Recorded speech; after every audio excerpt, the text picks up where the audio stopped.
नमस्कार मित्रांनो, माझं सुमेध. आजचा आहे दुसरा दिवस आणि दुसऱ्या दिवशी आपण जाणार आहोत श्रावस्तीला.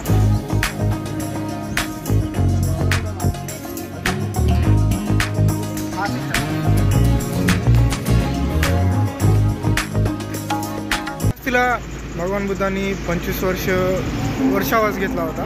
25 वर्ष एका युग पुरुषानं तिथं राहिलेलं आहे. त्याच्यामुळं आपण आज जाणार आहोत याला श्रावस्ती. आणि नंतर आपण जाणार आहोत उपासना केंद्र.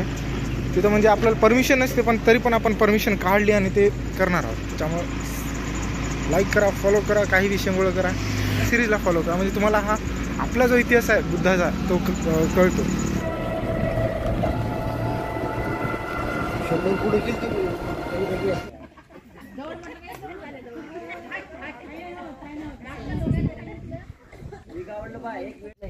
तोपर्यंत मी तुला गुरुदक्षिणा देणार, समजलं? तर विचार करा, लोक पुन्हा त्याच नजरेत पुन्हा मार, समजलं का? पुन्हा लोक त्यांना मारायचे. बरं एक असं होतं की जेणेकरून एक वेळेस पुन्हा लक्ष देऊ नका, समजलं का? बरं एक वेळेस काय होतं की अंगुलीमाल जेव्हा परत भिक्षाटन करण्यासाठी आला, तो एक या नगरीमध्ये, एक श्रावस्ती नगरीमध्ये एक अशी भगिनी होती की तिची गर्भधारणाची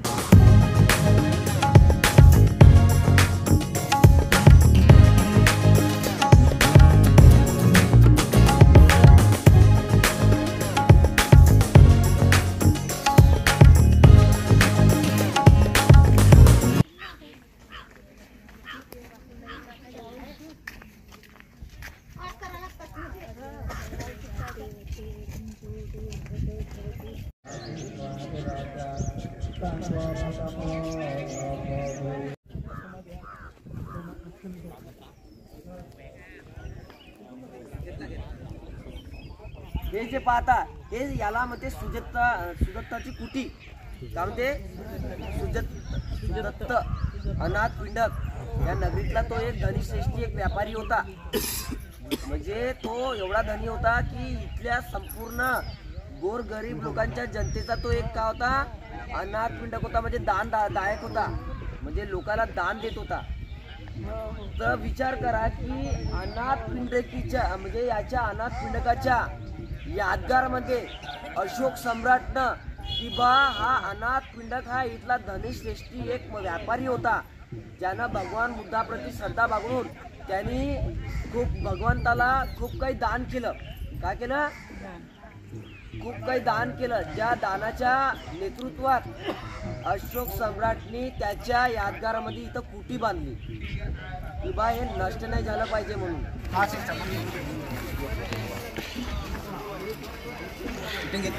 यस.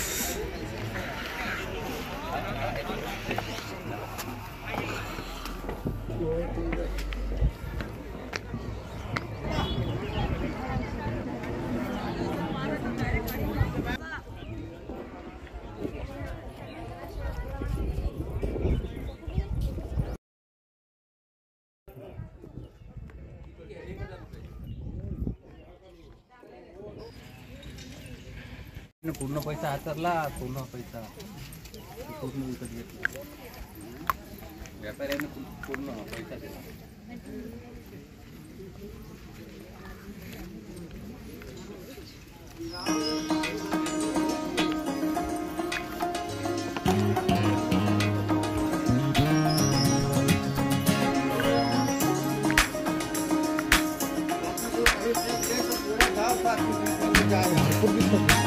जे पण तुमचं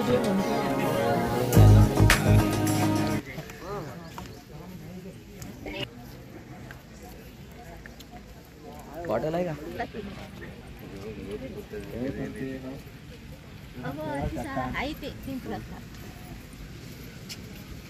Banyak naik Bepomก็เก็บเลยสปอ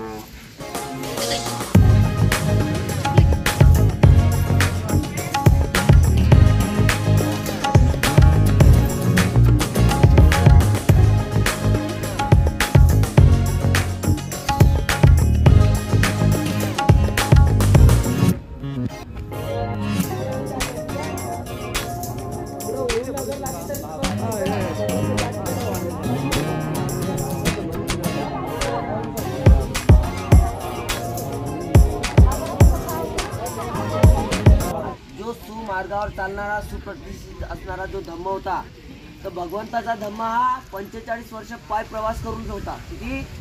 एक वेळ भगवंत जेव्हा या एका या श्रावस्ती नगरीमध्ये आले होते, त्याच रात्री इथला जो राजा कोण होता? राजा प्रसंजित, तो भगवंताकडे आला होता आणि भगवंताला म्हणत की बा तुमच्या भिक्खू संघासहित माझ्या राजवाड्यावर तुम्ही काय करा? प्रस्थान करा. काय म्हणत होते? प्रस्थान करा म्हणजे तुम्ही आमंत्रित व्हा, म्हणजे माझ्या घरी. असं नाही म्हणलं, भोजनासाठी नाही, फक्त तुमचे पाय आणि तुमच्या भिक्खू संघाचे पाय आमच्या दरवाजावर लागले पाहिजे म्हणून. ठीक आहे. तर त्यावेळेस इथलाच एक धनिश्रेष्ठी व्यापारी ज्याचे नाव अनाथ पिंडक, जेव्हा तो आपल्या रथावर बसून जेव्हा गेला, तेव्हा त्या राजवाड्यापासून जात असताना त्याला असं वाटलं की या श्रावस्ती नगरीमध्ये इतकं प्रभावशाली वातावरण निर्माण कसं का झालं.